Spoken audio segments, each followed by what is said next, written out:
ത്രിയേക ദൈവതിരുനാമത്തിന് മഹത്വം ഉണ്ടായിരിക്കട്ടെ.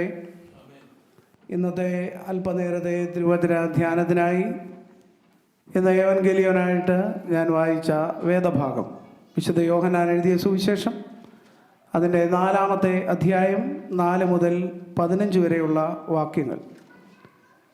Gospel according to Saint John, chapter 4, verses commencing from 4 through 15.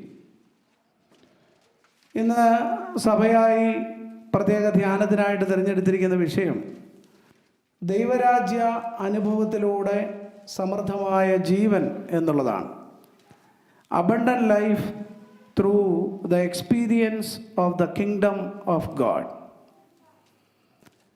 What is abundant life? എന്താണ് നിത്യജീവൻ അല്ലെ ധാരാളമായിട്ടുള്ള ജീവൻ എന്ന് പറഞ്ഞാൽ എന്താണ്? Abundant life is a present experience of God's reign marked by peace, justice and spiritual renewal in anticipation of Christ return. കർത്താവിൻ്റെ വരവിനായിട്ട് പ്രതീക്ഷിച്ചുകൊണ്ട് സമാധാനത്തിലും നീതിയിലും ആത്മീയപരമായും അവരവരെ തന്നെ പുതുക്കി അനുനിമിഷം ദൈവത്തിൻ്റെയോട് ചേർന്ന് ദൈവത്തിൻ്റെ മക്കളായിട്ട് ജീവിക്കുന്ന ജീവിതത്തിൻ്റെ സമൃദ്ധമായ അനുഭവമാണ് നിത്യജീവൻ, അബണ്ടന്റ് ലൈഫ് എന്ന് പറയുന്നത്. ഇന്നത്തെ വേദഭാഗം നമുക്കെല്ലാവർക്കും വളരെ പരിചിതമായിട്ടുള്ള ഒരു വേദഭാഗമാണ്. യേശു കർത്താവും ശമര്യക്കാരി സ്ത്രീയും തമ്മിലുള്ള സംഭാഷണം. അവളുമായിട്ടുള്ള സംഭാഷണത്തിൽ കർത്താവ് നിത്യജീവൻ്റെ വിവിധ അനുഭവങ്ങൾ അല്ലെ എങ്ങനെ നിത്യജീവൻ്റെ അനുഭവത്തിലൂടെ ദൈവരാജ്യത്തിൻ്റെ പങ്കാളികളായി മാറാം എന്നുള്ളത് കർത്താവും ശമര്യക്കാരി സ്ത്രീയും തമ്മിലുള്ള സംഭാഷണത്തിലൂടെ നമ്മളെ പഠിപ്പിക്കാനായിട്ട് കർത്താവ് ശ്രമിക്കുന്നുണ്ട്. നമ്മൾ ഈ വേദഭാഗത്തിലേക്ക് വരുമ്പോൾ how can we achieve abundant life? How can we experience the experiences of the kingdom of God? That's a question. അത് സാധ്യമാകണമെങ്കിൽ ഏറ്റവും പരമപ്രധാനമായി നമ്മൾ ചെയ്യേണ്ടത് we have to break certain established barriers before us. നമ്മുടെ മുമ്പിൽ ഉള്ള ചില തടസ്സങ്ങളെ, ചില ബാരിയേഴ്സിനെ അതിജീവിപ്പാനായിട്ട് നമുക്കിടയാവണം. Breaking barriers. അതിൻ്റെ 4-ാമത്തെ അധ്യായം 4-ാം വാക്യം ആരംഭിക്കുന്നത് തന്നെ ഇങ്ങനെയാണ്: Now he had to go through Samaria. അവന് അവിടെയൊക്കെ കടന്നു പോകേണ്ടി വന്നു എന്നാണ് മലയാള ബൈബിളിൽ രേഖപ്പെടുത്തിയിരിക്കുന്നത്. കർത്താവിന് വേറെ വഴിയായിട്ട് പോകാൻ സാധിക്കുമായിരുന്നു. എന്നാൽ സാധിക്കുമ്പോൾ തന്നെ ഈ വഴി, ശമരിയിൽ കൂടിയുള്ള വഴി അദ്ദേഹം തിരഞ്ഞെടുത്തു. അദ്ദേഹത്തിൻ്റെ യാത്രയിൽ അദ്ദേഹം ശമരിയയിലേക്കുള്ള വഴി തിരഞ്ഞെടുത്തു എന്ന് പറയുമ്പോൾ കർത്താവ് മനഃപൂർവ്വമായിട്ട് തിരഞ്ഞെടുത്ത ഒരനുഭവമാണ് എന്ന് നമുക്ക് കാണാനായിട്ട് സാധിക്കുന്നു. വേറെ ഷോർട്ട് കട്ട് പലതുണ്ടെങ്കിലും he selected that particular path through Samaria. Now he had to go through Samaria. So he came to a town in Samaria called Sychar. സുഖാർ എന്ന് പറയുന്ന പട്ടണത്തിൽ അവൻ എത്തിച്ചേർന്നു. അതുകൊണ്ട് എന്നെ കേൾക്കുന്ന പ്രിയപ്പെട്ടവരെ, ജീവിതത്തിൽ നിത്യജീവൻ്റെ അനുഭവം നമുക്ക് കരഗതമാകണമെങ്കിൽ നാം ചില കാര്യങ്ങളൊക്കെ സഹിക്കുവാനും ചിലതിനെയൊക്കെ ബ്രേക്ക് ചെയ്യുവാനും നമുക്കിടയാവണം. ഇവിടെ ഈ സ്ത്രീയുടെ അനുഭവം നമ്മളൊന്ന് നോക്കിക്കേ. നമ്മളതിൻ്റെ 9-ാമത്തെ വാക്യത്തിൽ നമ്മൾ കാണാനായിട്ട് സാധിക്കുന്നു. Verse 9, the Samaritan woman said to him, You are a Jew and I am a Samaritan woman. How can you ask me for a drink? നീ യഹൂദനായിട്ടുള്ള ഒരു വ്യക്തിയാണ്, ഞാൻ ശമര്യക്കാരിയുമാണ്. ശമര്യക്കാരും യഹൂദന്മാരും തമ്മിൽ സമ്പർക്കമില്ല എന്ന് നിനക്കറിയാമല്ലോ, പരമ്പരാഗത വൈരികളാണ് എന്ന് നിനക്കറിയാമല്ലോ. പക്ഷെ നീ എന്നോട് എന്തുകൊണ്ടാണ് അങ്ങനെ ചോദിച്ചത് എന്ന് അവൾ ചോദിക്കുക. ഇവിടെ ജാതി അല്ലെങ്കിൽ വർഗവും വർണ്ണവും ഒക്കെ സൃഷ്ടിച്ച ആ അതിർവരമ്പുകളെ അതിജീവിപ്പാൻ കർത്താവ് ശ്രമിക്കുന്നതായിട്ട് നമുക്ക് കാണാനായിട്ട് സാധിക്കുന്നു. മറ്റൊന്ന് മധ്യാഹ്ന സമയമാണ്. It was A noon time. സാധാരണ ആരും ആ മധ്യാഹ്ന സമയത്ത് ചുട്ടുപൊള്ളുന്ന സൂര്യൻ്റെ വെയിലിനെയൊക്കെ അതിജീവിച്ചുകൊണ്ട് അവിടെ വെള്ളം കോരാൻ വരിക, അല്ലെങ്കിൽ ആ ഒരു പ്രത്യേക സമയത്ത് ആരെയെങ്കിലും കാത്തിരിക്കുക എന്നുള്ളത് അസാധ്യമായ ഒരു അനുഭവമാണ്. അപ്പോൾ കാലാവസ്ഥയുടെ ബുദ്ധിമുട്ടുകൾ, ക്ലൈമറ്റിക് ഡിഫിക്കൽട്ടീസ്, അല്ലെങ്കിൽ അവിടെ ജെൻഡർ ഡിഫിക്കൽട്ടീസ്, അല്ലെങ്കിൽ അതിന് ഒരു ലിംഗപരമായിട്ടുള്ള ഒരു അതിർവരമ്പുണ്ട്, അവിടെ ജാതീയപരമായിട്ടുള്ള ഒരു അതിർവരമ്പുണ്ട്. There were several barriers there. But Jesus Christ, he broke all those established barriers and had a communication with that Samaritan woman. അതുകൊണ്ടാണ് അവളെ നിത്യജീവൻ്റെ അനുഭവത്തിലേക്ക് നയിപ്പാനായിട്ട് ഇടയായത്. എന്നെ കേൾക്കുന്ന പ്രിയപ്പെട്ടവരെ, നമ്മുടെ ജീവിതത്തിൻ്റെ അനുഭവങ്ങളുടെ നടുവിൽ നമുക്ക് അപ്രകാരം ധൈര്യമുണ്ടോ? നമ്മൾ പലതിനും ഒഴിവൊഴിവുകൾ ഒക്കെ പറയും. അങ്ങനെയാണ്, അതുകൊണ്ട് ഇങ്ങനെയായി, അല്ലെ ഇങ്ങനെ സംഭവിച്ചു, അതുകൊണ്ട് ഇങ്ങനെ സംഭവിച്ചു. കർത്താവുമായിട്ട് നമ്മൾക്ക് അടുക്കാനുള്ള വഴികൾ എത്രയോ ഉണ്ടായിട്ടും ഒഴിവൊഴിവുകൾ പറഞ്ഞ്, ലോകപരമായിട്ടുള്ള കാരണങ്ങളൊക്കെ പറഞ്ഞ് നാം അതിൽ നിന്ന് പലപ്പോഴും അന്യപ്പെടുന്നില്ലേ?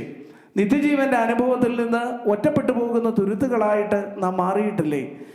അപ്പോൾ ഇന്ന് നമ്മളോട് ഈ ദൈവവചനം പറയുകയാണ്, കർത്താവും ശമരിയക്കാരി സ്ത്രീയും ചെയ്തതുപോലെ ജീവിതത്തിലെ അതിർവരമ്പുകളെ, തടസ്സങ്ങളെ ഭേദിക്കുവാൻ നമുക്ക് സാധിച്ചാൽ മാത്രമേ നമുക്ക് അബണ്ടന്റ് ലൈഫിൻ്റെ അല്ലെങ്കിൽ ദൈവരാജ്യത്തിൻ്റെ ഓഹരിക്കാരായിട്ട് മാറാനായിട്ട് സാധ്യമാകുകയുള്ളൂ എന്ന ഈ വേദഭാഗം വളരെ വ്യക്തമായിട്ട് നമ്മളെ ഓർമ്മപ്പെടുത്തുകയാണ്. മറ്റൊരു ചിന്തയാണ് ഇവിടുത്തെ തേഴ്സ്റ്റ് എന്ന് പറയുന്നത്, ഒരു ദാഹം എന്ന് പറയുന്ന ഒരനുഭവം. നമ്മളതിൻ്റെ 4-ാം അധ്യായം 13-ാം വാക്യം ഒന്ന് നോക്കിക്കേ. Jesus answered, everyone who drinks this water will be thirsty again, but whoever drinks the water I give them will never thirst. അതായത് ശമരിയക്കാരി സ്ത്രീ ഒരു ഫിസിക്കൽ വാട്ടർ, ഭൗതികപരമായിട്ടുള്ള ഒരു ദാഹം തീർക്കാനാണ് അവൾ അവിടെ എത്തിയതും അവൾ അപ്രകാരമുള്ള ഒരു ജലത്തെക്കുറിച്ചാണ് സംസാരിക്കുന്നത്. എന്നാൽ കർത്താവ് അവളോട് സംസാരിച്ചത്, he talked about the spiritual thirst. So Jesus communicated to her about the spiritual thirst. Temporary things are helping us to satisfy for our physical thirst. നമ്മുടെ ജീവിതത്തിൽ നമുക്ക് പലപ്പോഴും പലതരത്തിലുള്ള ദാഹങ്ങളൊക്കെയുണ്ട്. മെറ്റീരിയലായിട്ടുള്ള കാര്യങ്ങൾക്കൊക്കെ വേണ്ടി, അല്ലെങ്കിൽ ലോകപരമായിട്ടുള്ള വസ്തുക്കളൊക്കെ കണ്ടുപിടിച്ച് തേടി ആ ഒരു ഭൗതികപരമായിട്ടുള്ള ഒരു ദാഹം ഒക്കെ ശമിച്ച് ഇങ്ങനെ ജീവിക്കാനാണ് മനുഷ്യർക്ക് എപ്പോഴും ഇഷ്ടം. അവളും അതുപോലൊരു ഫിസിക്കൽ കാര്യത്തെക്കുറിച്ച് ആഗ്രഹിക്കുമ്പോൾ കർത്താവ് അവളുടെ ആത്മീകമായ ദാഹശമനത്തെക്കുറിച്ചാണ് കർത്താവ് അവളെ സംസാരിക്കുന്നതായിട്ട് നമുക്ക് കാണാനായിട്ട് സാധിക്കുന്നത്. അത് യഥാർത്ഥത്തിൽ സാധ്യമാകുന്നത് ദൈവരാജ്യത്തിൻ്റെ അനുഭവത്തിലൂടെ മാത്രമാണ്. പ്രിയപ്പെട്ടവരെ, ഈ ലോകത്തിലുള്ളതെല്ലാം നമ്മുടെ ഫിസിക്കൽ തേഴ്സ്റ്റിനെ ശമിപ്പിക്കുന്ന ഒന്നാണ്. എന്നാൽ ആത്മീകമായിട്ടുള്ള ഒരു മനുഷ്യൻ്റെ യഥാർത്ഥത്തിലുള്ള ഒരു സ്വത്വം, അതിൻ്റെ ഒരു പൂർണ്ണതയ്ക്ക് സാധ്യമാകുന്നത് ദൈവരാജ്യത്തിൻ്റെ ഒരു വലിയ അനുഭവമാണ്.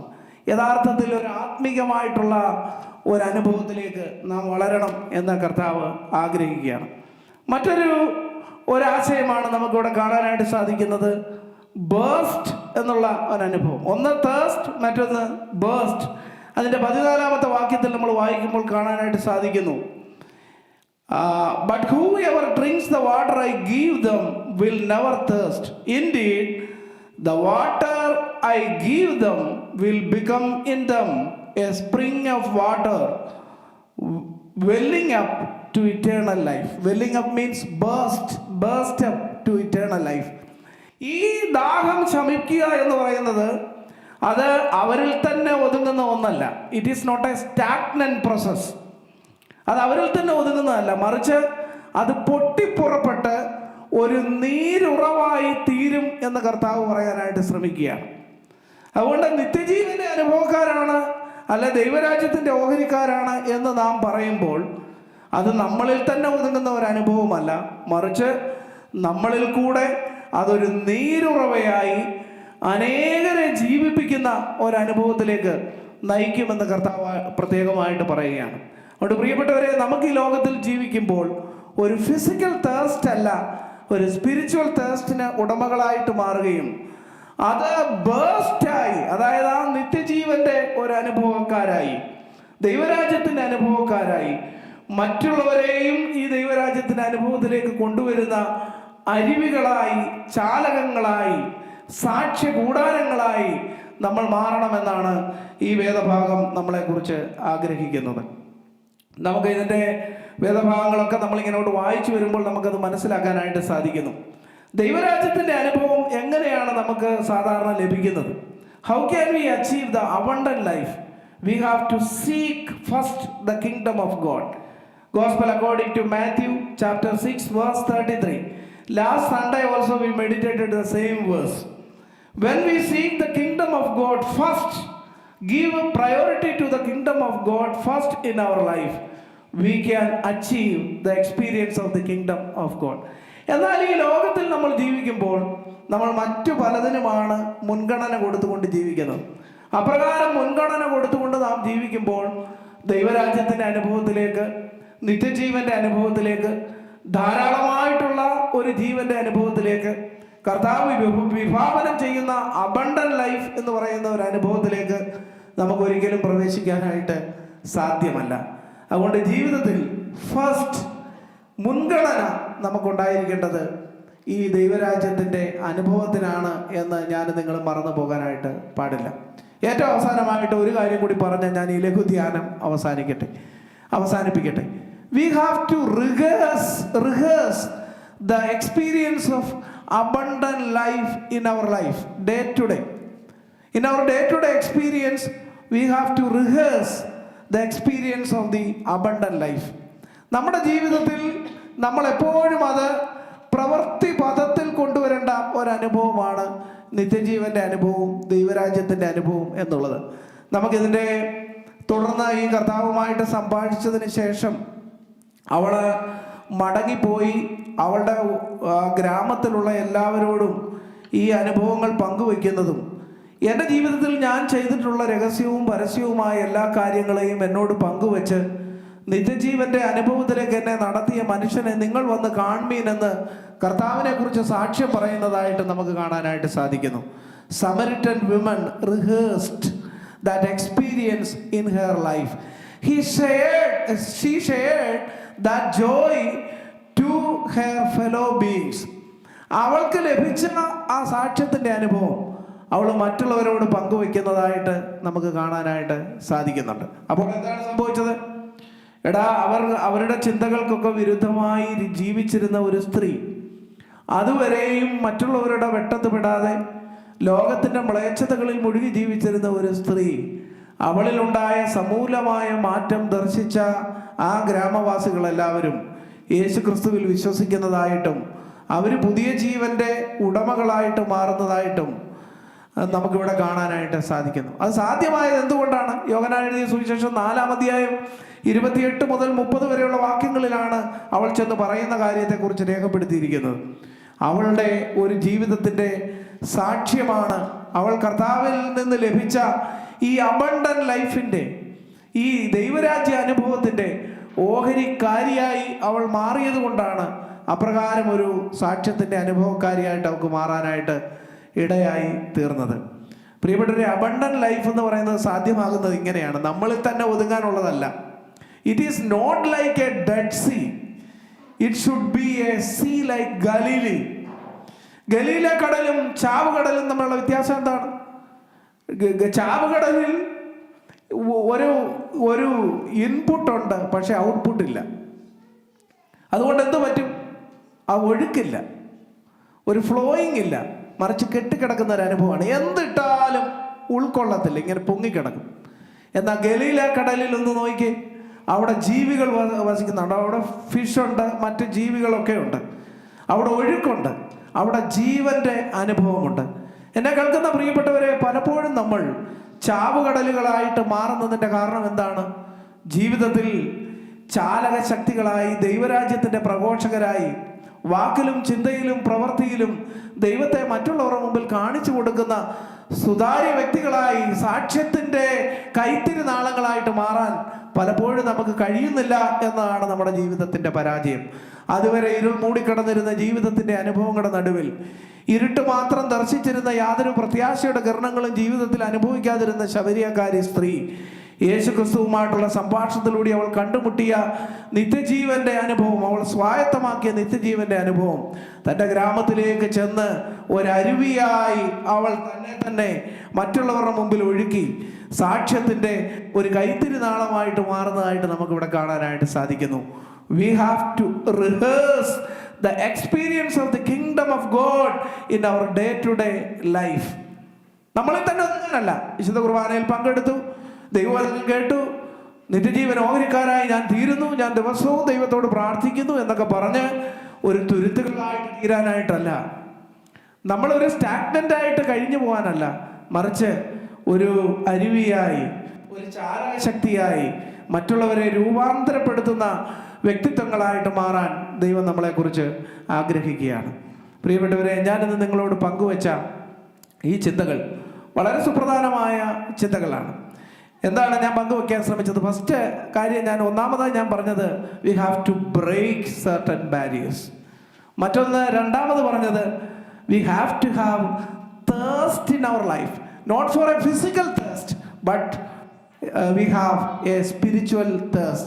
We should have a spiritual thirst in our life. 3, burst എന്ന് പറഞ്ഞാൽ നമ്മുടെ ദാഹം ശമിച്ചു എന്ന് പറഞ്ഞാൽ നമ്മൾ തന്നെ ഒതുങ്ങാനല്ല, അത് ഒരു നീരുറവായിട്ട് മാറിത്തരണം. അതാണ് കർത്താവ് ഇവിടെ പറയാനായിട്ട് ശ്രമിക്കുന്നത്. അതാണ് the water I give them will become in them a spring of water welling up, means burst up to eternal life. നിത്യജീവങ്കലേക്ക് പൊങ്ങി വരുന്ന, നിറഞ്ഞു കവിയുന്ന ജീവന്റെ അനുഭവക്കാരായിട്ട് മാറാനായിട്ട് ദൈവം നമ്മളെ ക്ഷണിക്കുകയാണ്. ഏറ്റവും അവസാനം ഞാൻ പറഞ്ഞത് rehearse. We have to rehearse this experience with others. കണ്ടുമുട്ടുന്നവരോടും ഇടപെടുന്നവരോടും ഒക്കെ ഈ ദൈവരാജ്യത്തിൻ്റെ അനുഭവം പങ്കുവയ്ക്കാനായിട്ട് നമുക്കിടയാവണം. കർത്താവളോട് ചോദിക്കുന്ന ഒരു ചോദ്യമുണ്ട്. നീ ദൈവത്തിൻ്റെ ദാനവും നിന്നോട് കുടിപ്പാൻ ചോദിക്കുന്നവൻ ആരെന്നും അറിഞ്ഞിരുന്നെങ്കിൽ. ഇന്ന് മനുഷ്യനുണ്ടാകുന്നത്, ജീവിതത്തിലുണ്ടാകുന്ന ഏറ്റവും വലിയ പരാജയമാണ് ഈ 2 അറിവുകൾ. കർത്താവ് അവളോട് പറയുന്നു, നിനക്ക് 2 അറിവുകൾ ഉണ്ടായിരിക്കണം. ഒന്ന്, you are A gift of God, നീ ദൈവത്തിൻ്റെ ദാനമെന്ന് നീ അറിയണം. മറ്റൊന്ന്, നിന്നോട് കുടിപ്പാൻ ചോദിക്കുന്നവൻ ആരെന്നറിയണം. അതിൻ്റെ അർത്ഥം, നിന്റെ മുമ്പിൽ നിൽക്കുന്നത് മശിഹയാകുന്നു. നിത്യജീവന്റെ ഉറവുകൾ ബലഹീനരായ മനുഷ്യരിലേക്ക് സന്നിവേശിപ്പിക്കുവാൻ കഴിയുന്ന നിത്യജീവന്റെ ഉറവിടമാകുന്ന മശിഹയാകുന്നു എന്ന കർത്താവ് പറയുന്നത്. ഇന്ന് നമ്മുടെ ജീവിതത്തിൽ നമുക്കുണ്ടാകേണ്ടതും ഈ 2 അറിവുകളാണ്. ഒന്ന്, നാം ആരാണെന്ന് നമ്മൾ അറിയണം. ഈ ലോകത്തിൽ ഒരായുസ് മുഴുവൻ ജീവിച്ചു തീർത്തിട്ടും മനുഷ്യൻ അറിയാതെ പോകുന്ന ഏറ്റവും വലിയ അറിവാണ് അവനവനാരാണെന്ന് മനുഷ്യൻ അറിയത്തില്ല. ചന്ദ്രനിലേക്കുള്ള വഴി നമ്മൾ കണ്ടുപിടിച്ചു, അവിടേക്ക് മനുഷ്യരെ വിടാനായിട്ടും നമ്മൾ പഠിച്ചു. അറിയാതെ പോകുന്നത് നമ്മളിലേക്കുള്ള വഴിയാണ്. ഞാൻ ആരാണെന്ന് ഞാനിതുവരെ മനസ്സിലാക്കാത്ത ജീവിതത്തിൻ്റെ പരാജയങ്ങളെ നമുക്ക് ദൈവത്തിൻ്റെ മുമ്പിൽ തുറന്ന് സമ്മതിക്കേണ്ടതായിട്ട് ഉണ്ട്. കർത്താവ് പറയുന്നു, നീ ദൈവത്തിൻ്റെ ദാനമെന്ന് അറിയണം. മറ്റൊന്ന്, നിന്നോട് കുടിപ്പാൻ ചോദിക്കുന്ന ഞാൻ ആരാണെന്ന് അറിയണം. ദൈവം ആരാണെന്ന് നമ്മൾ അറിയണം. പ്രിയപ്പെട്ടവരെ, വിശുദ്ധ കുർബാനയ്ക്കായിട്ട് പങ്കെടുക്കാൻ ഒരുങ്ങുമ്പോൾ ശാന്തമായി ദൈവത്തിൻ്റെ സന്നിധിയിൽ ഇരുന്ന് ചോദിക്കണം, ദൈവമേ, ഞാൻ ആരാണ്? What is the purpose of my life? Why you send me to this world to experience all the experiences?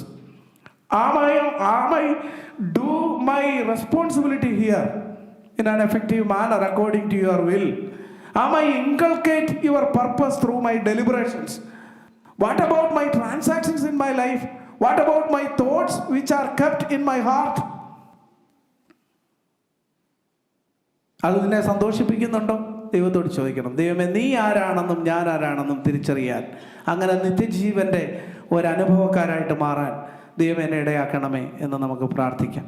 Break, thirst, best and rehearse so that we can experience the kingdom of God in our life, abundant life in our life, not for a selfish motive but for renewing the life of others through words as well as deeds.